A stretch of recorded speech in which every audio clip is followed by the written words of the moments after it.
I'm Anissa. I'm Luanda Yasmin. My name's Sophie Hannah, and I want to welcome you to episode 28 of Ethnically Speaking, the show where we discuss everything affecting the UK's highly melanated communities, from current affairs to pop culture and everything in between. And today, of course, it's Christmas Day, and what a strange year it has been, but we really hope that you've been able to enjoy yourselves. And from everyone at Ethnically Speaking, in front and behind the camera, we really want to wish you a very Merry Christmas. But Christmas or not, we still keep it 100, and we're going to do exactly the same this week. And although today's show is pre-recorded, we're going to do our best to keep that festive spirit alive as we talk about celebrations, food, movies and gifts. And first up is Mrs. Santa Claus herself, Luanda. So like you mentioned, it is strange. We're not having a normal Christmas this year. Mr. Claus has told me he's stressed, he doesn't know what to do. Oh my gosh. The kids want the vaccine down the chimney and he doesn't know how to give it to them. But how are you keeping your normal traditions alive, and how are you making sure that you're having fun and staying connected to the people that you love over the holidays? Do you know what? I'm not actually a massive traditions person at Christmas. Like, I've never had that many in my family. Like, Christmas has never really been a big deal, if that really makes sense. Like, we didn't even have a Christmas tree until I was like a teenager. So I've always been able to keep Christmas pretty light in that sense. So with everything happening with the pandemic, it's kind of been like, it's sad, but I'm not usually used to making that big a deal.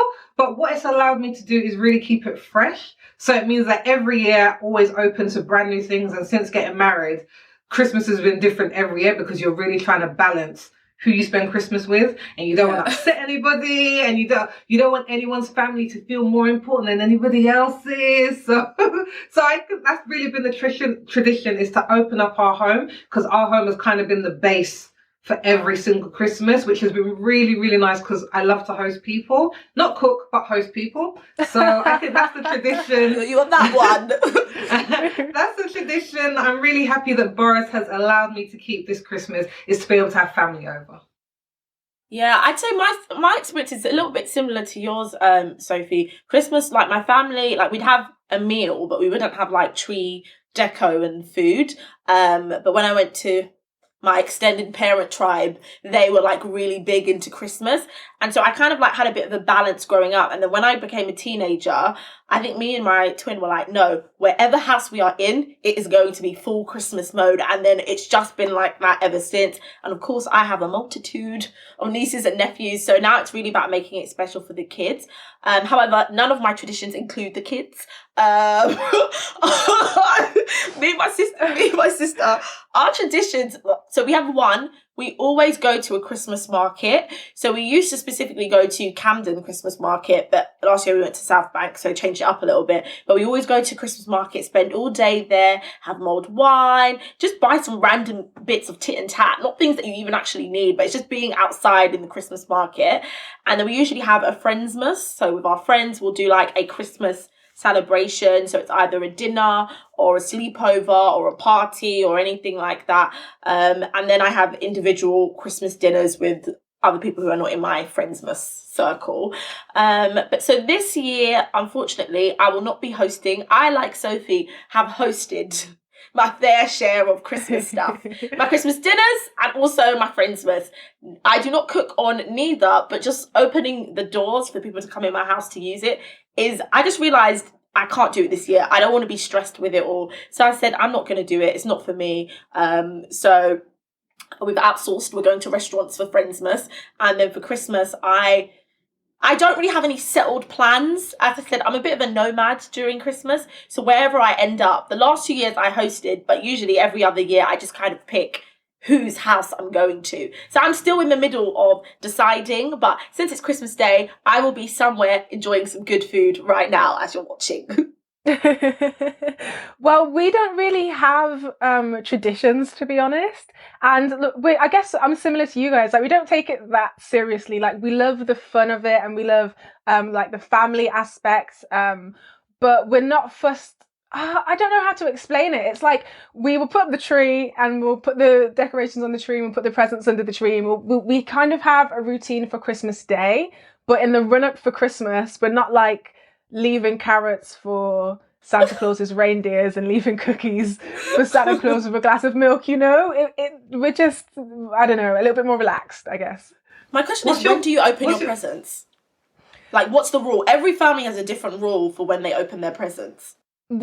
So our like Christmas Day routine is that we because most of the time on Christmas Eve it's like our family members are still getting to the house, so we all like staying up late and like watching Christmas movies and stuff, so we probably go to bed late. And Christmas Day we wake up whenever we want to wake up, and we kind of just roll out of bed, and then we congregate in the living room.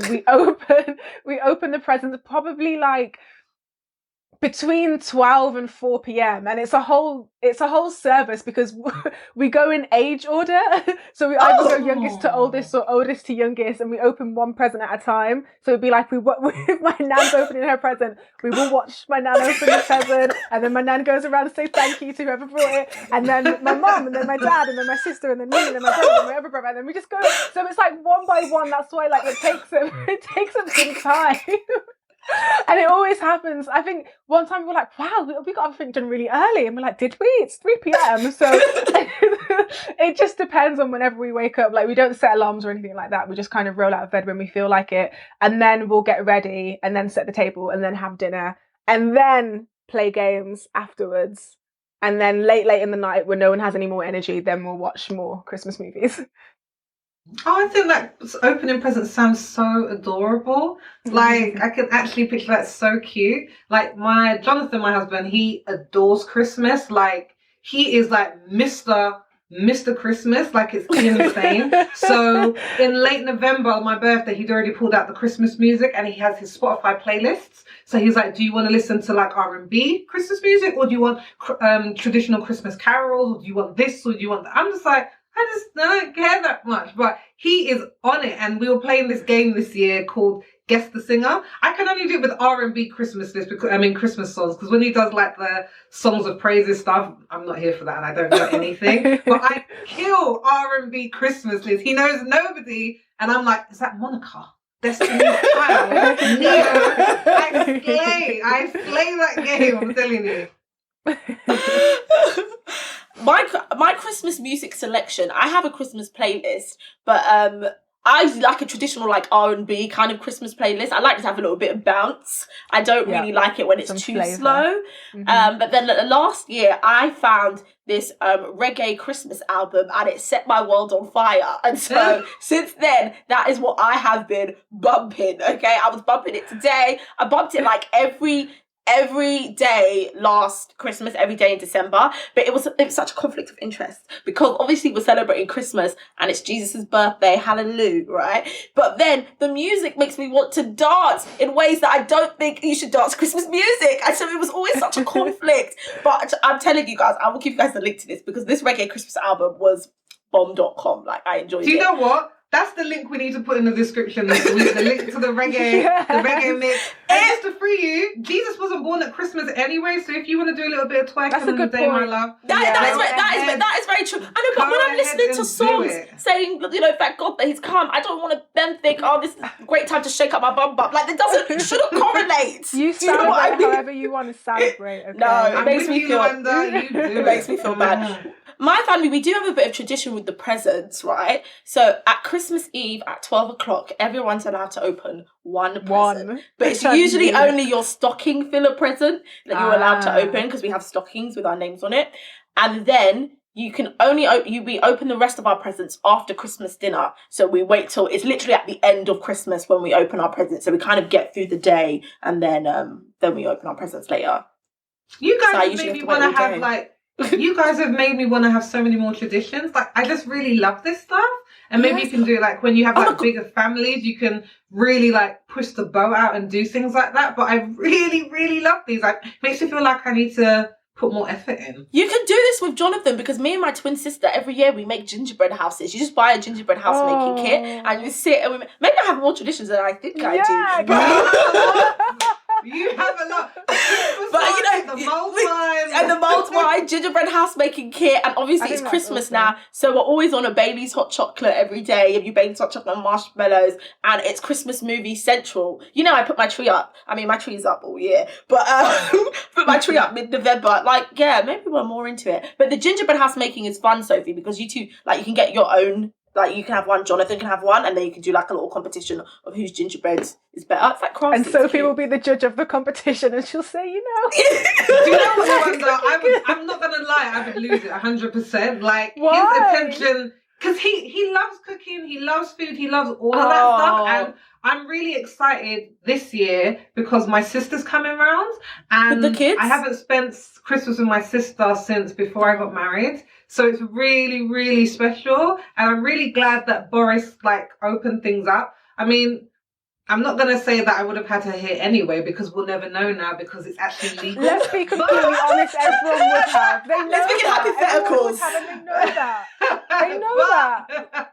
I'm so excited and my dad's coming, so there's definitely going to be like a dominoes tournament after dinner. Like, it's going to be fun. It's just going to be so much fun and it's going to be food galore.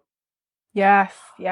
I think we usually play charades and then we'll probably play the card games afterwards. So usually charades and then a game of cheat. Because whenever we try to play blackjack, everyone just like can't remember. You know the game of cheat?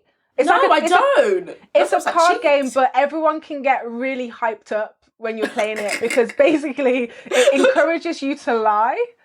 So you're supposed to lie about the cards that you have. So it's basically us just reading each other's poker faces. But if you call someone out on their cheat and you're wrong, you have to take the cards. But if you're right, they take the cards. So it's like us playing into each other. So, you know, pretending to put on a poker face when you're telling the truth so that people will think that you're reading their poker face and you're actually telling the truth. Do you see what I mean? Like, it's all no, fun. It sounds fun. It sounds fun.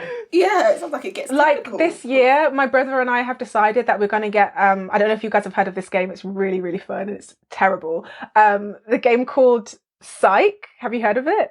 No. Okay. The way you're nervous to talk about it makes me nervous. No, it's great because I played this with a bunch of my friends before and I was like, I am getting my family to play this game. So this year we're going to play this game as well. They don't know this yet, but me and my brother have decided that we're going to convince them to play it. But everyone has to download this app and it's essentially like...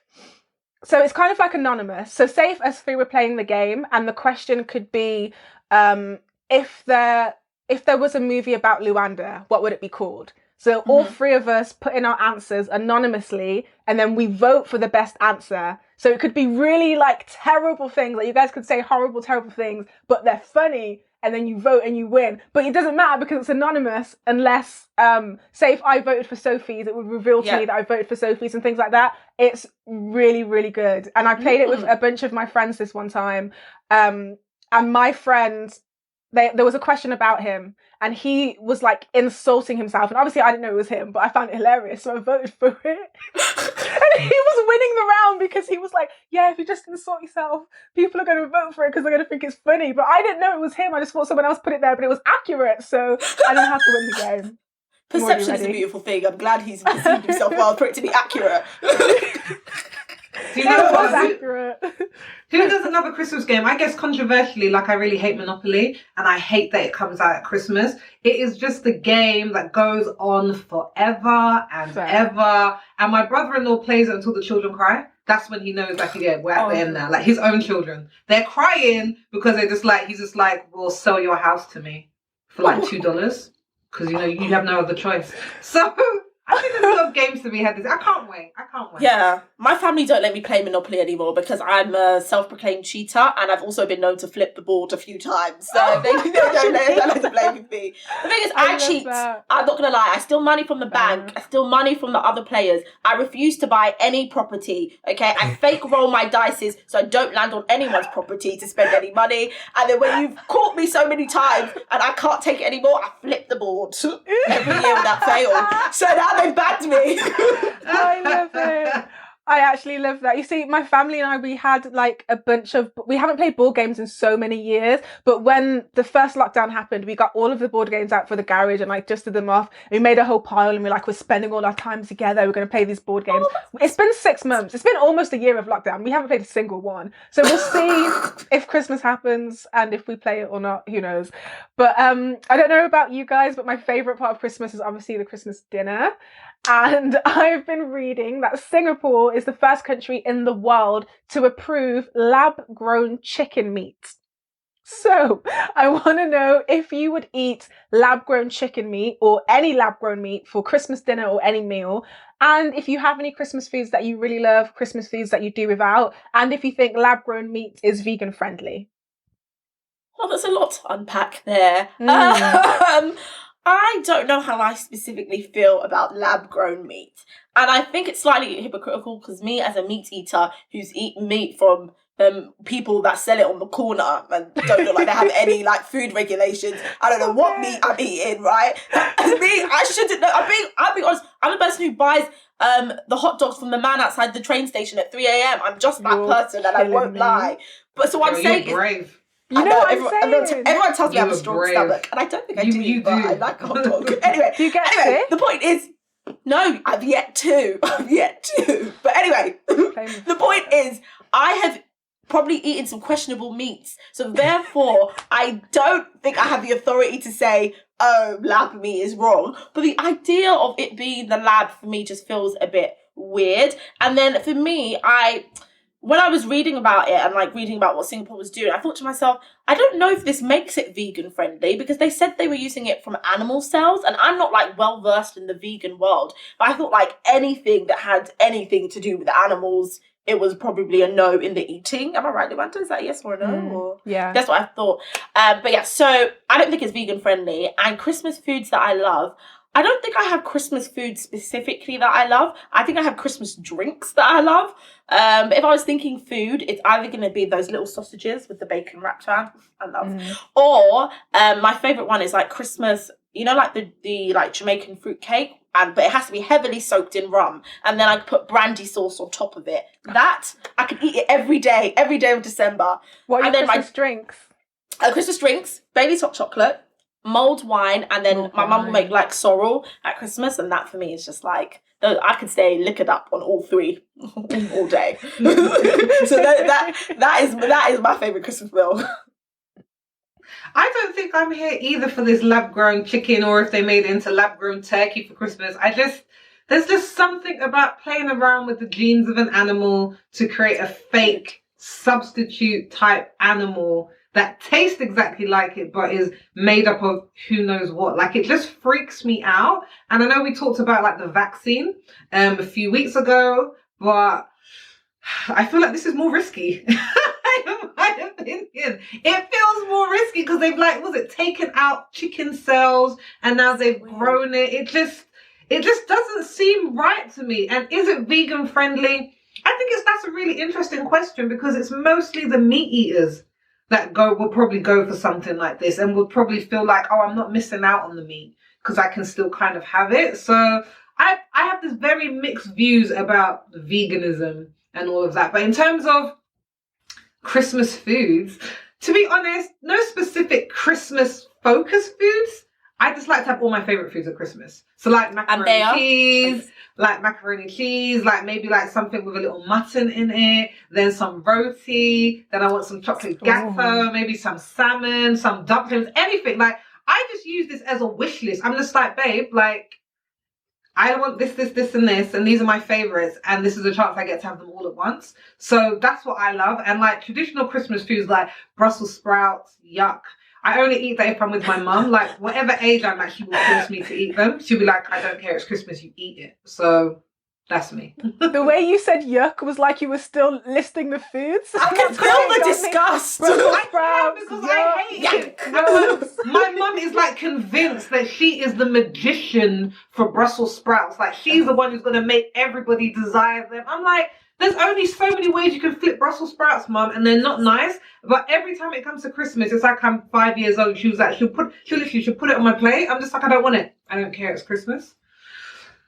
It's not necessary. It's not.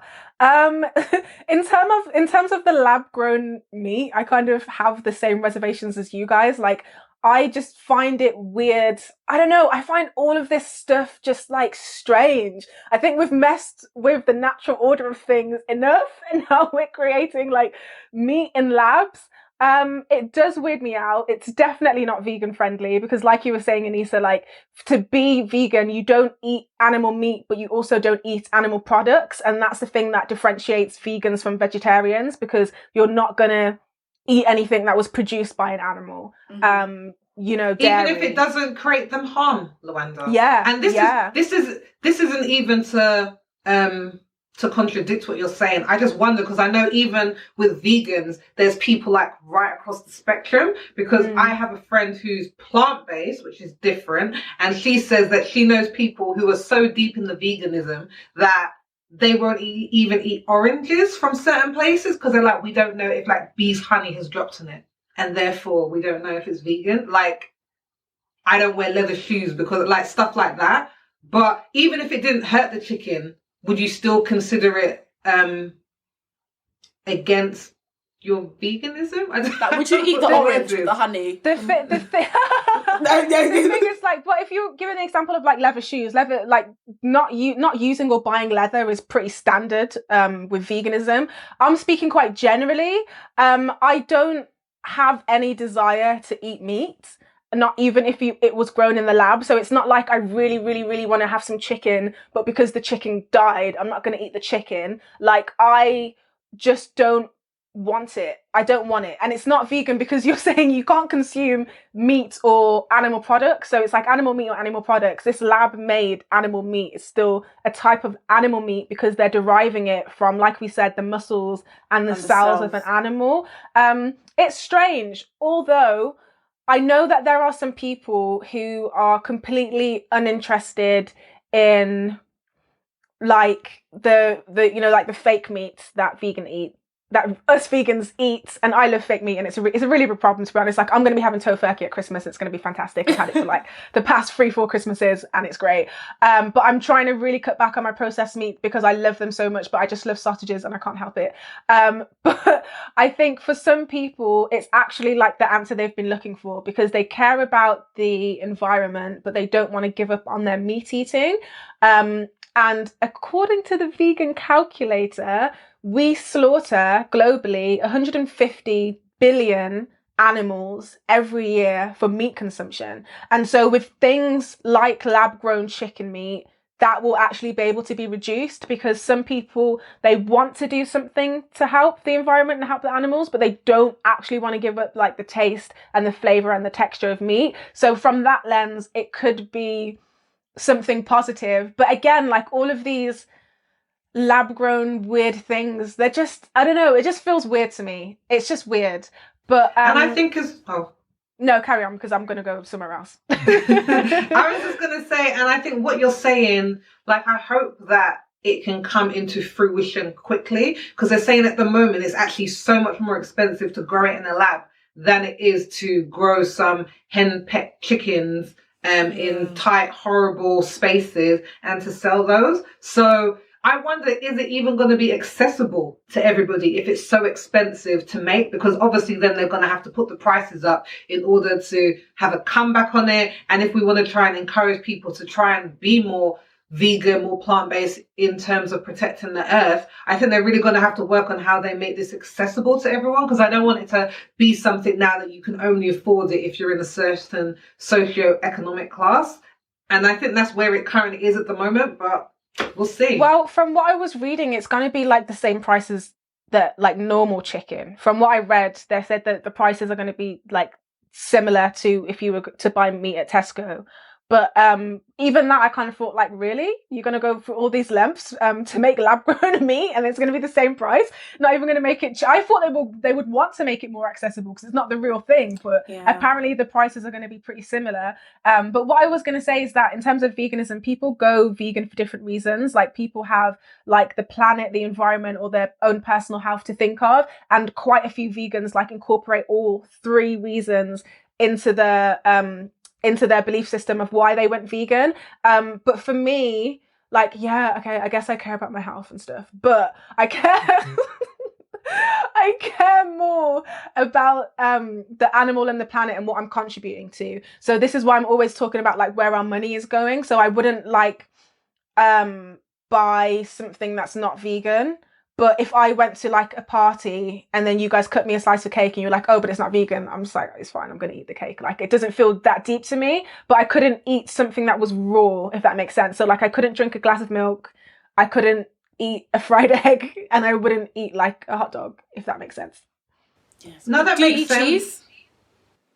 Sorry, I don't know. I can't remember the last time I ate cheese, but I know that like last year I fell all the way off with my veganism. Like I just dived head first back into vegetarianism because I was drinking so much. And like when you're, you know, when you're drunk and you get the munchies and you're like, you're ravenous and you eat anything. So I was like, forget chips and curry sauce, I want cheesy chips, I want a pizza.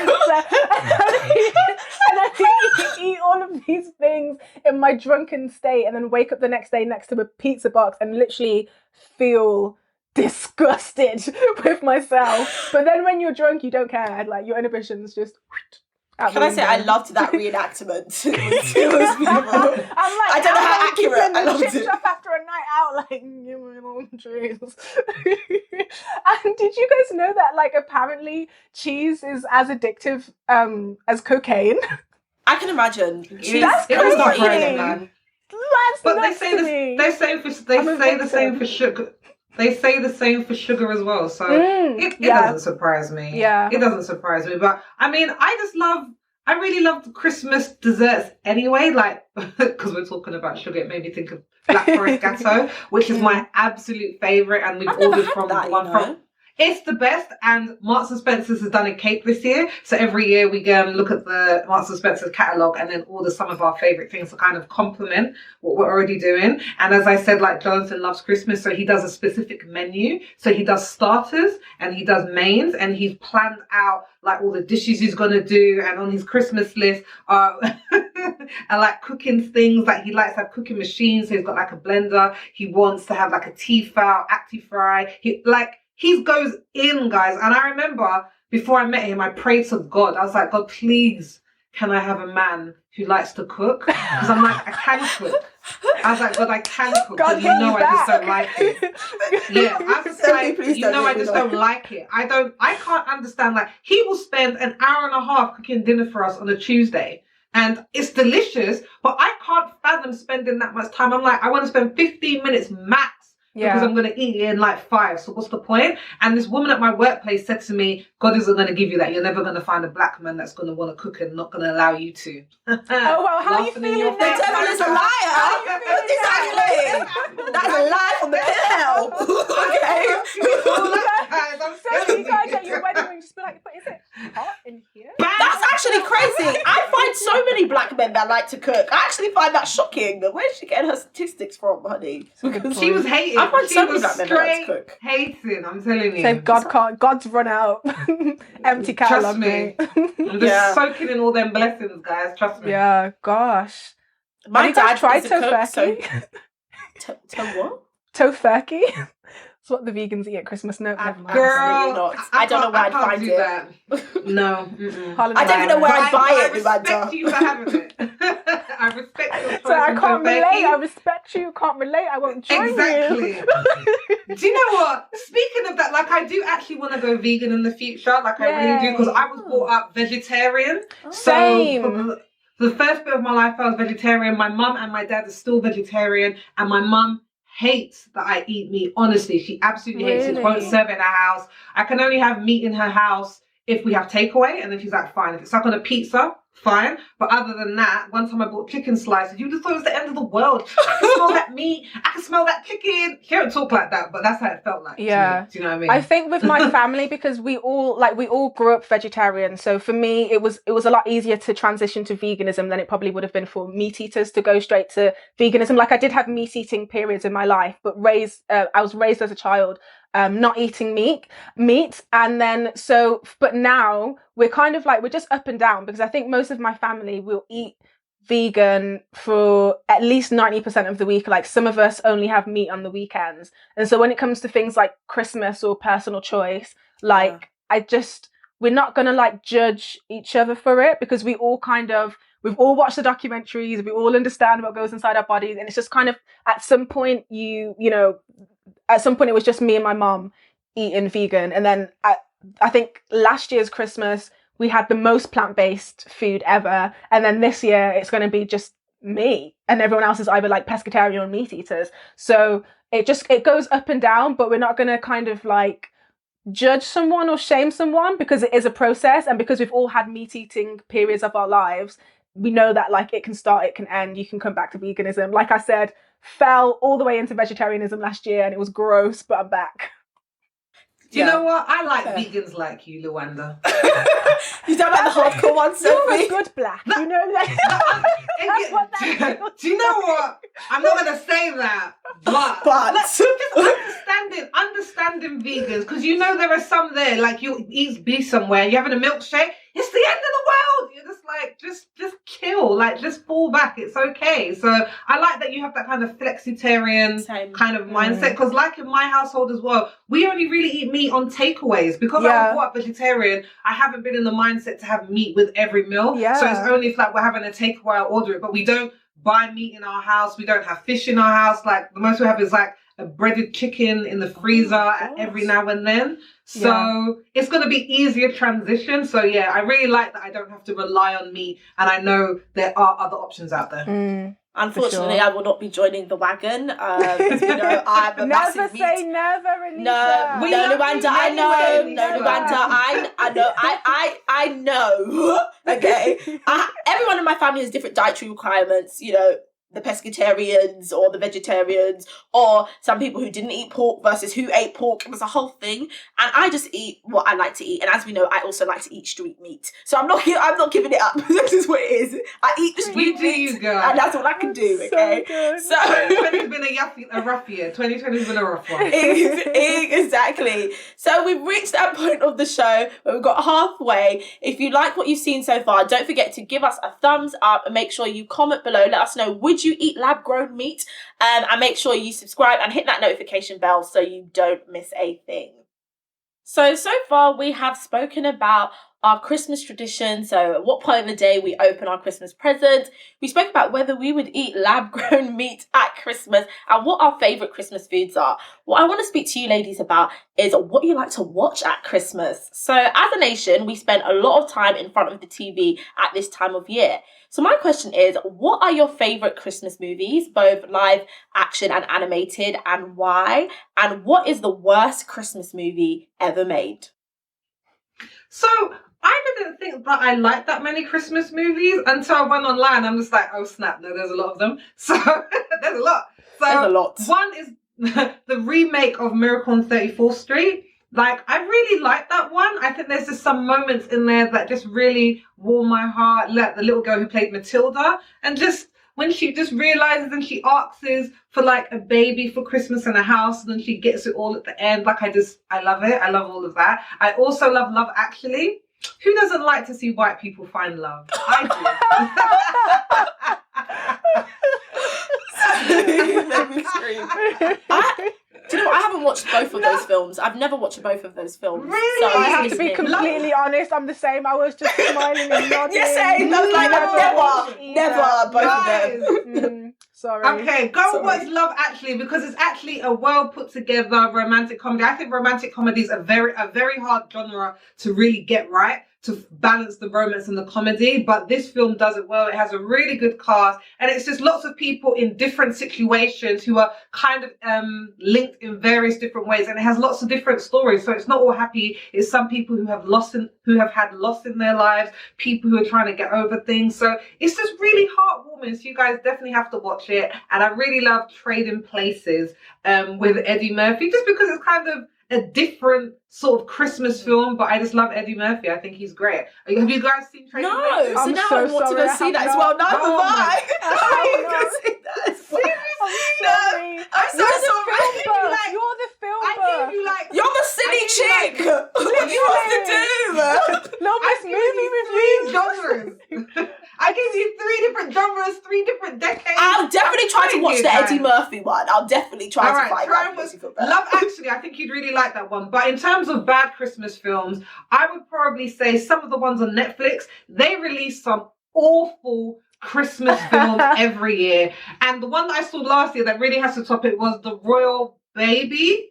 There was like The Princess, but The Royal Baby, and Christmas Operation Drop this year. Awful. No, it wasn't that bad, Sophie. I watched Operation Christmas Drop. It wasn't that bad. It was typical Christmas movie. It was so awful. I just couldn't bear it. But Netflix has the worst, but I give it to them. They do a lot. But yeah, their Christmas selections are just leave something to be desired. I'm not really the kind of person that is like excited to watch the same movie every year for Christmas. I recorded Love Actually in like 2017. I was like, I'm finally going to watch this film, and then I just never watched it for so long that I deleted the recording. So maybe I'll record it this year and actually watch it. But in terms of bad Christmas movies, though, I remember being in media class. And, you know, when you get to that time, that, you know, the Christmas period where the teachers, like, they cannot be bothered. They're like, all right, it's Christmas. Just come into the class, sit down, shut up and watch a film. And because it was media, and, like, I saw my media teacher as being intelligent. He taught us so much about movies and angles and all these things that I didn't think about. I could name shots and I could write essays. And he put on this film called... He really didn't care. He put on this film called The Town That Cancelled Christmas, which starred, do you guys remember Friends? Do you remember Ross's baby mom who was like a lesbian? Yeah, it starred her. That's the only person that I recognised in the whole film. But it was just terrible. It was just bad. It was like shot on iPhone, and they didn't even have iPhones when it came out. But it was like, you know what I mean? You look at it, you're like, shot on iPhone, wasn't color graded. The storyline was a bit dead. And it just made me frustrated because I'm the kind of person that can appreciate bad films or appreciate, like, there's something to appreciate with anything, you know? Like, I can just get invested in a story, even if it's not the kind of thing that I would choose for myself. But this, I was like, that was weak. I felt like I wasted an hour and a half of my life. That was weak, to be honest. And I'm upset. I'm still mad at my media teacher for doing that to us. I mean, it must have been bad if you remember it this far into the Do you know what I mean? I don't know if you guys are being too harsh, honestly. Because, guys, Christmas movies, this isn't going to be the best cinematic experience we're ever going to have in our life. And it's not. It should be. It should be in these times. No, but it's not going to have a wildly riveting narrative. We know exactly what we're getting in a Christmas movie. There's going to be an issue. Someone has to save Christmas. Someone's going to fall in love. Fa la la la la. It's the same story all over again. Feel good. I'm happy with like a cheap feel good film, but when you're not even hitting that mark, like, come on. No, I think you're just being too harsh. Listen, I've watched my fair share of trashy Christmas films. I will not lie to you. So I can't give you a worse one because they're all kind of meh, okay? But my favourite Christmas films, I've got a few. So my favourite like kind of rom-commy Christmas film is Four Christmases with Reese Witherspoon and Vince Vaughn. Like, me and my sister love that. I watch that every single year. It's funny, it's got a lot of rom in it, but it's about Christmas, so love it. I'm a big fan of The Grinch. I like the old school one. I've never watched the animated one. I just kind of like Jim Carrey and his theatrics and all that fun stuff. And there was one more that I also really... I can't remember it now, so maybe it's not important. But Four Christmases and The Grinch are my big thing. But I've actually got a funny story about Love Actually. So, Sophie, I have tried to watch Love Actually 3 times, okay? And I've never got past more than 7 minutes, 28 seconds. And I was specific because I had a manager who really wanted me to watch Love Actually. She was like, you love rom-coms, Anissa, and you love Christmas films. This is your bag. And I said, I don't know, because it's a British film, and this will sound wild, but I can't stand the British accent on film. I know that sounds crazy, but I just cannot. So I was like, I can't because they're British. And she begged me and said it was going to be good.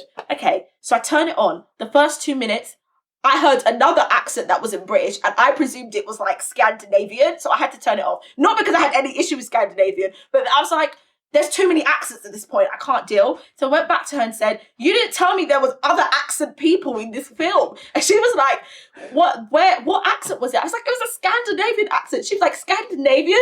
I said that we had to go on Netflix. This is literally the middle of our working day. And it was Liam Neeson. She was like, he's not Scandinavian, he's Irish. I was like, girl, that's not what I heard. And then after that, she was like, give it another try. So I gave it another try. We got about 5 minutes in. Then why did I see my man from Bridget Jones, the one that's like a joker, was the politician? I said, this is unbelievable. How am I meant to believe that he's the prime minister? So I had to turn it off. Then I went back again the third time and I got a little further in the movie. And what did they do? They started singing. I said, is this a musical? There's accents and unbelievable characters. I can't watch this. And I turned it off at 7 minutes and 28 seconds and never turned back. Wow. I don't know what's worse, the fact that you never watched it or that you were just mixing up actors all in one. The accents were confusing. In Pride and Prejudice, my love. I said Bridget Jones. Yeah, you did. I said Bridget Jones. I've never watched Pride and Prejudice, but Bridget Jones. I can't believe that character. I feel like we just need like a film education on here because I just these whack films, Sophie. The accents are too much for me. I can't take the accents.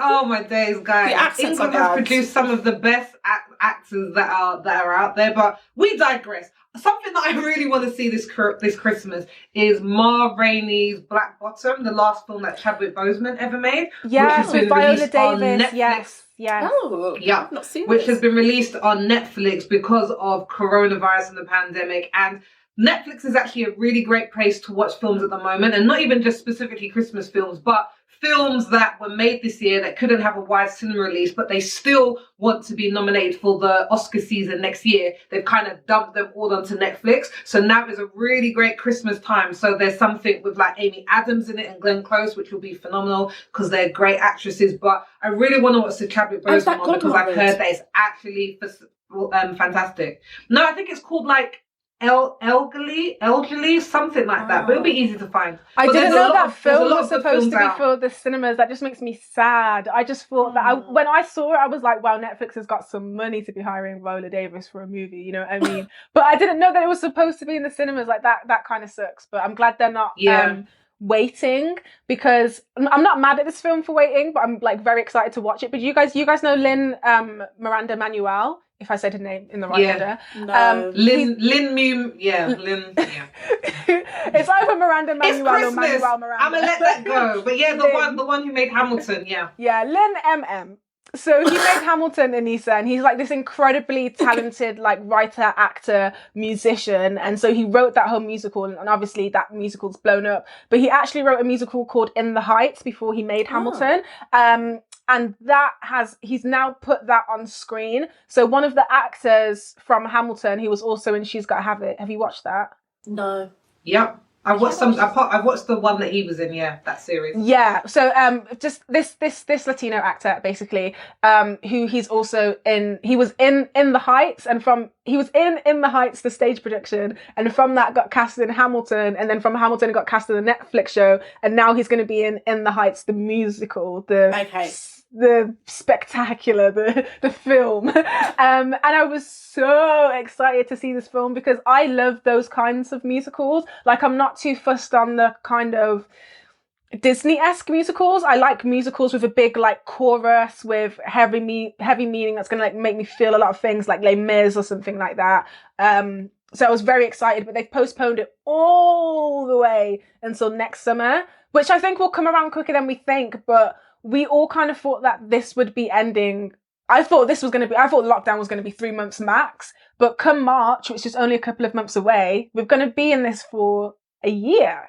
So I'm like, it's crazy. I didn't think this was going to end at all. Like, once Boris brought us out, it felt like it was a little bit early. So when he said, everything will be fine by Christmas, I was like, not on your penny. That man cannot tell the truth. He cannot tell the truth. But one thing I love about films at Christmas is, like, my family likes to watch action films. So, like, my 91-year-old uncle, when he comes around, he wants to watch an action film every night. And I'm talking about some serious action films like Taken, The Town, Salt, and I actually took him to see Salt.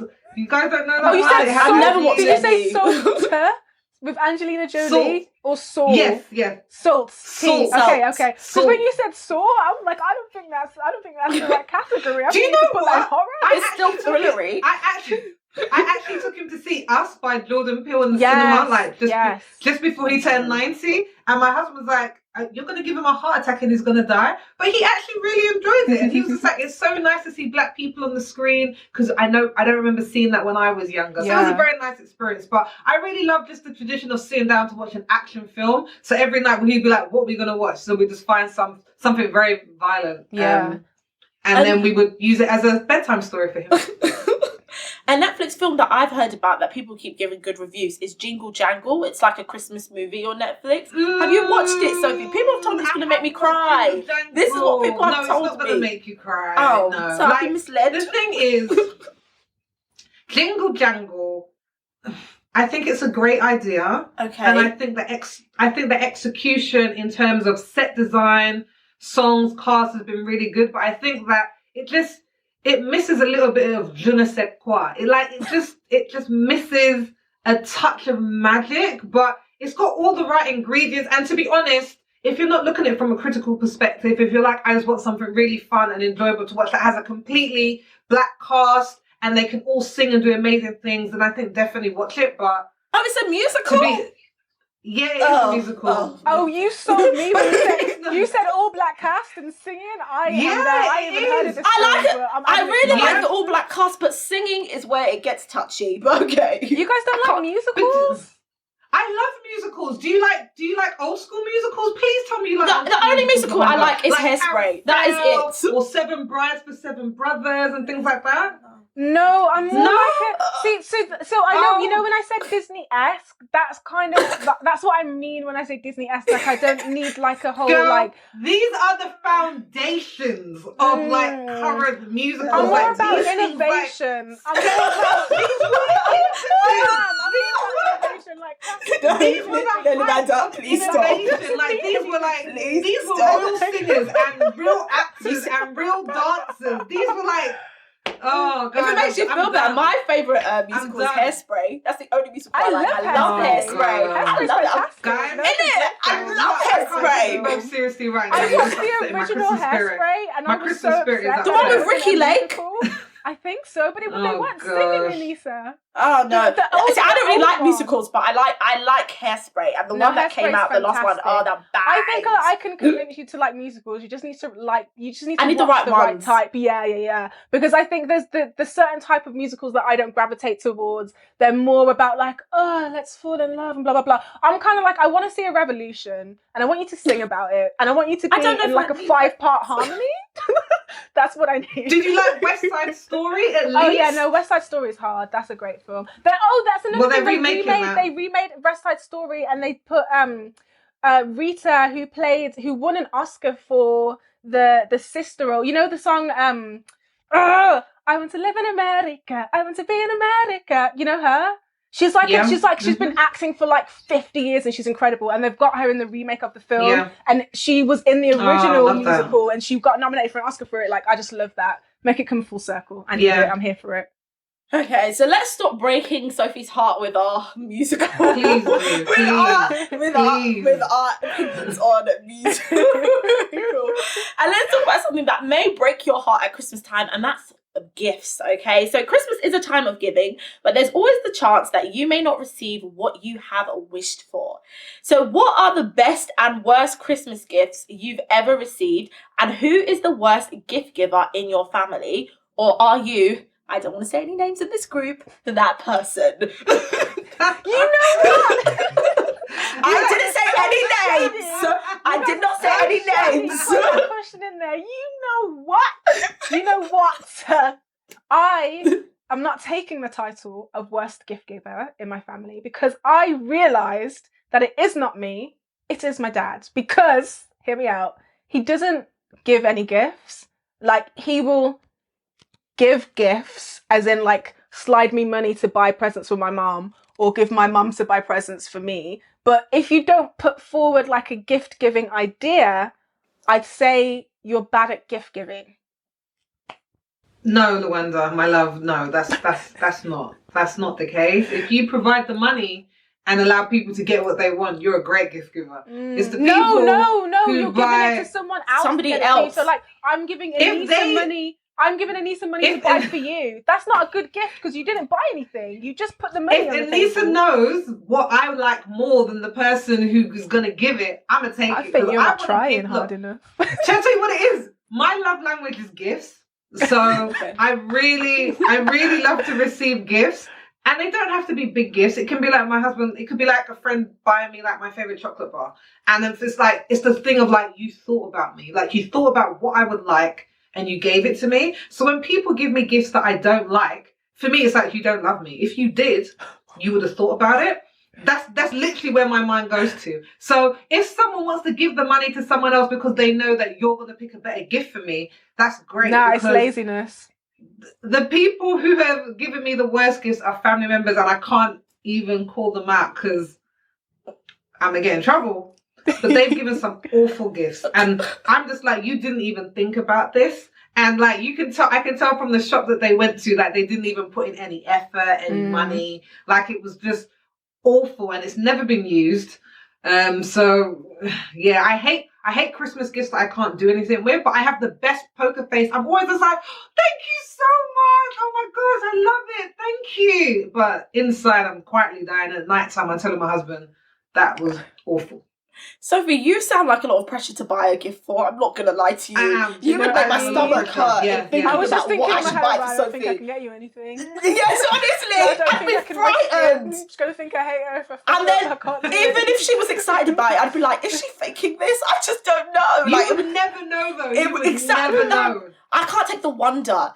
I would not say I'm the worst gift giver in my family. My family are pretty much good gift givers. I think it's usually like a Secret Santa at work. Those are usually like the bad Christmas gifts I get. It's like crap that you don't even use or you can keep on your desk all day. Like those are the kind of like worst gifts I've received. But my trick with worst gifts, right? Because as I tell you, I always have a Friendsmas. So every Friendsmas, I insist, sorry friends for those who are listening, I insist on having a Christmas raffle. So I have a raffle book with all my numbers, right? So what I do is I raffle off all the bad presents that I've got in the Christmas raffle, okay? So I give you, there's 6 presents to be won here, guys, and it's like all my bad gifts that I raffle. I have raffled off the most insane things, okay? So I just put it all to a raffle. But the worst gift Anissa, that's a great idea. You are a boss. Go and get a raffle book. You are a boss. It's a £1 in the pound shop. Get your raffle book, girl. Every time you have something you don't like, I just store it up, even birthday presents, store it up to the end of the year that we come out. It's raffle time, baby. All you have to do is wrap it up in Christmas and they don't even know what they're getting. I'm giving away some crap. And people love to win stuff. Exactly. And it's free. So they're going to take it. So that's my point. The worst gift I ever received, I thought it was the worst gift, but it actually became one of the best gifts I've ever received in my life. Basically, I'm so sorry. But one of my mothers from my parent tribe said to me, this was a couple of years ago, in July, it was in the middle of summer, oh, I've got your Christmas gift, but you can have it early. Now, I thought it was odd that she was giving it to me in July, but I said, hey ho, I'll take it, girl. And it was basically this massive scarf. I was thinking, this was what you were going to give me for Christmas. This massive scarf. And you're giving it to me in July in the summer. What on earth am I going to do with it? I was like, this is just ridiculous. So I just threw it to the side. Now, one cold winter night, okay, with my normal scarf wasn't sufficing. I saw it in the corner and I pulled it out, put it on, and I've never taken it off because the scarf is so big it doubles as a blanket. So I started to bring it to work and I would shawl myself in it. I just walk around the office. I love this scarf and I've had it for 5 years. I've never had a scarf this long in my life. So I thought it was the worst gift, but it turned out to be my most favourite gift ever. Why did she give it to you in the summer? Wanda, she never gave any reasons. She really didn't. She really did not. I can't accept that, you know. I actually get stressed about those kind of things. Like I can't have a Christmas gift in the summer. Like I just say I'll wait. But she gave me a new gift at that Christmas year, so I think maybe she thought, okay, this isn't good enough, so let me get you something new. But I don't know why she would have bought it thinking Christmas in July. I don't understand the logic. I don't know. It's probably because your tree was still up, Anissa. That was shade to my Christmas tree still being up in July. Okay. Yes, I can't think of like a best gift that I've had for Christmas, but I can think of a best gift that I've had in general. Because I think 2 birthdays ago, one of my best friends got me. Oh, you guys are gonna make fun of me. One of my best friends got me a gift, which was that she planted a tree in my name. And you can like, Oh, that's lovely. No, that's cute. That's lovely. gift ever. And you get like a certificate from the tree place saying that you've like a tree has been planted in your name, and you can go on to the website and like look at your tree. That was the best gift I've ever received so far, to be honest. So if you guys are stuck for my next birthday and you guys don't know where to go, that's the kind of direction we need to be heading in, to be honest. Do you know what I once gave? I don't want to name them because I don't want to shame them, but I once gave people similar Christmas gifts like that, and they did not receive it as well. They did not receive it at all, really. I basically decided, I don't remember what happened that year, but in my mind I was really thinking about like the women's shelters at Christmas. So I thought, oh, this is great because I'm meant to be getting gifts for these selection of people. So what I'll do is I'll donate to the women's shelter in their name. So what I got was the little certificate to say, hey, you've donated to the women's shelter in honor of Christmas.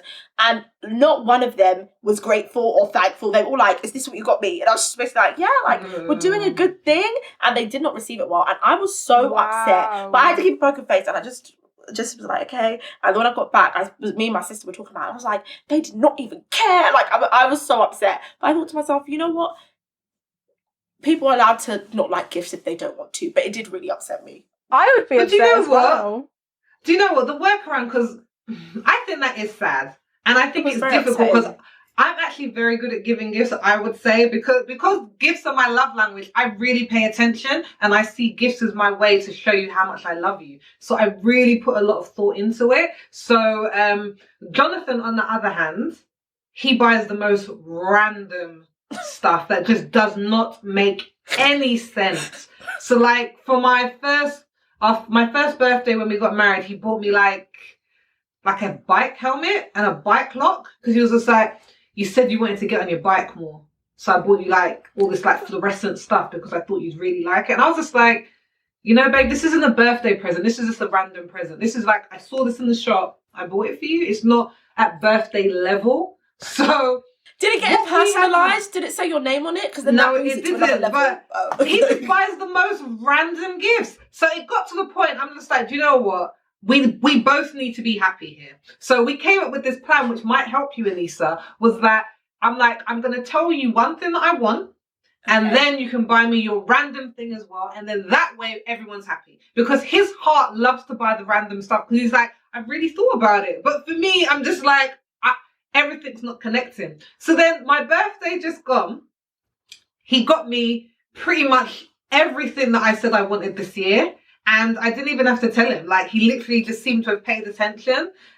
But he never got me a random gift. And I was really upset about it. And I spoke to him and I was like, where's the random gift? He was like, you always make fun of it and you say you don't like it. So I just didn't bother. And I was just like, well, now I miss it.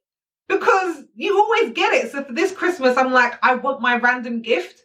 And I guess it's just me wanting the best of both worlds.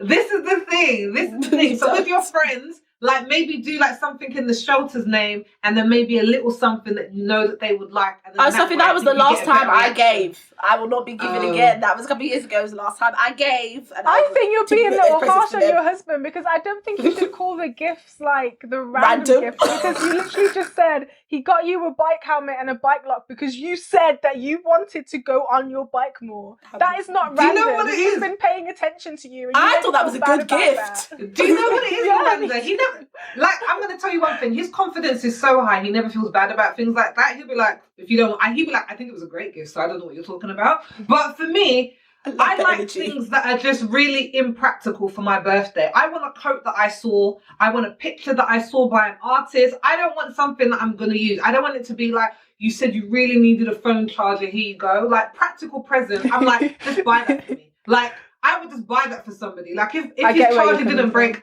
I wouldn't wait until his birthday. I'd be like, here's a charger, babe. I thought of you. You want it to be and more I love like you, so luxury. that's why I bought it. Exactly. Not just luxury, but just like a top that I wanted, or I'm gonna pay for your next wig, Sophie. Those sort of things speak to my heart. The next wig, that's a practical, not a luxury though, isn't it? Yes, no, that's I mean, the ones I want, they're luxury, guys. I'm not gonna lie. Let's be honest. You'll see me next week and we'll I'll decide. be all the way honest with you guys. I'm not gonna lie to you. So yeah. That's like the opposite of my twin sister. She loves practical gifts. Like last year, she got a shredder and almost lost her bloody mind. And I think the year before, like I can't remember what appliance I'd got her. It was something to do with her computer. Like a laminate machine. She loves appliances. Anything appliance-wise, that's her bag. She loves a practical gift. The appliances, I think that's a bit far, but for me, like I am at the age where I will think like, what do I need instead of what do I want? Do you know what I mean? If I'm in like November and I need to buy something, I'm like, why am I doing that? Christmas is around the corner. Let's just wait, and then you can ask for like your new fruit blender and then get it then. I hate asking people what they want, and I hate people asking me what I want. I just want you to give me a gift, and we'll see what happens. Like it's part of the whimsy. I don't want to know what I'm opening. I just want to be completely surprised and be in the moment and the whimsy. I want to be that person. I really do, but I'm such a control freak. Like I just don't want to waste any present on something that I'm not gonna like. So yeah, I would just tell people. But I am getting to the point now. I want to have a bit of that mystique around. Yes. What's in the box? Like, exactly. I do want to have that, but then I don't want the disappointment. Like last year, we do like Secret Santa with my husband's side of the family, and I brought in this new rule because everyone was spending hundreds of pounds on one family because they wanted to get one for mom, dad, brother, sister. I was just like, we need to find a workaround. So we have this system where we do like Secret Santa, and then everyone gets a Christmas present up to £50. So I'm happy with that thing. But last year, I was just like. Okay, I don't even know if I can say. I was just like, tell it, Sophie. You know who you didn't want to get it from. I'm like, babe, no one in your family is going to get me anything that I probably want. So I'm gonna just say, get me a voucher. Just get me an ASOS voucher. Get me that, because I think people, when it comes to gifts, they're like, I really know Sophie, and then. Sophie, never's a strong word for you to say they're never going to get you something that you like. It's true. They have got, do you know what? I think the more we've gotten to know each other over the years, they're getting closer and closer and closer. And they're things that I really appreciate because I understand that they're thinking about me. But I think in the beginning, like for me, it's like, it's really, honestly, it's really painful for someone that I've let into my life to buy me a present that I don't like, because I take it as, this is how much you love me. That's where I go to. So I'm like, if there's no thought, I'm just like, you really don't think anything about me. So that's why I always feel like. Okay. Do you know what? Can I tell you what it is? When I told you about, you guys know about love languages, right? Yes. So it's like, for example, my lowest love language. So love languages is basically how someone best receives love. So my lowest love language is physical touch. Like if I'm feeling upset, like a hug is not going to make me feel better. Like I'm like, that's the last thing that I want. But for some people like my husband, physical touch. So a hug, physical touch, holding hands, that's always going to make him feel better. And that's how the person receives love. And if you're not giving the person love in the way that they receive it, then you're lacking somewhere. That's what they say in marriage counseling. So for me, in terms of gifts, it's kind of like it's a reflection on the way that you love me. So it's not an issue. It's just the best way that I receive it. So when you're not giving it in the way that I can understand, then I'm just kind of like, what does this mean? That's fair. When you explain it like that, I definitely when you explain it like that, I definitely get it. My number one is quality time. I like a good piece of time. That's like my sister. Yeah. So my sister, she every year, no one can ever for her birthday, people always like, what do you want to give? She was like, I don't want anything. I just want to be with people. Can everyone just come around? Can we just do something together? Yes, I love time. Exactly, and when she gets a gift, it can be like, oh, okay, fine. It seems like she doesn't care, but she doesn't. Do you know, gifts is quite low on my one actually. Maybe that's why I'm not fussed about asking for gifts or what the gift is. It's like surprise me because I just want the time. Yeah, but you've already shown it because you say at Christmas you want to have friendmas, and then you have separate things with people who aren't in your friendmas. Yes. And you make sure when you go to the Christmas market, because you're like, that's how I feel loved by people, by being with them. Definitely. So everyone's different. Yeah. I think now, interestingly, because we're entering into this heightened age of technology, so many people's love language, this isn't me, but so many people's love language is like an internet proclaim. is proclaimment a word? Can I say proclaimment? Proclamation. Proclamation. Get it, gangster. An I internet know my words. Wordsmith, la la. An internet proclamation now it's actually getting an issue in relationships when people aren't. I shouldn't have brought this up at the end, but when people aren't claimed on the internet, when people don't have those long birthday posts and they didn't write anything, people are feeling some type of way about like relationships and friendships and stuff like that. And I see it happen, and I see like, I shouldn't get into it at the end, but it's a new, I think this is getting into like a new level of love language. Do you know what? I don't know if I would call that a love language because there's only 5 set ones, but I think there is definitely something that social media is bringing in. But guys, we want to keep the festive mood. So however you receive love this Christmas, we hope that you were just inundated with it and really, really feel special with your loved ones, however it is that you want to celebrate Christmas.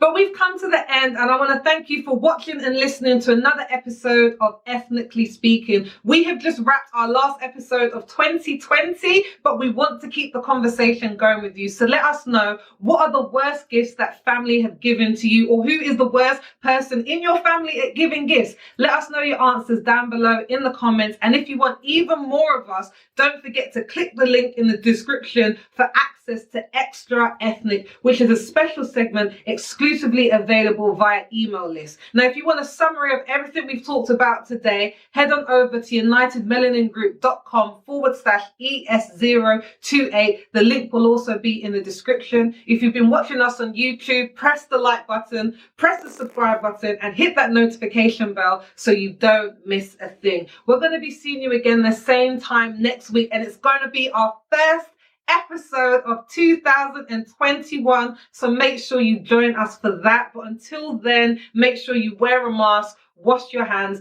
keep your distance, stay safe, and have a very Merry Christmas.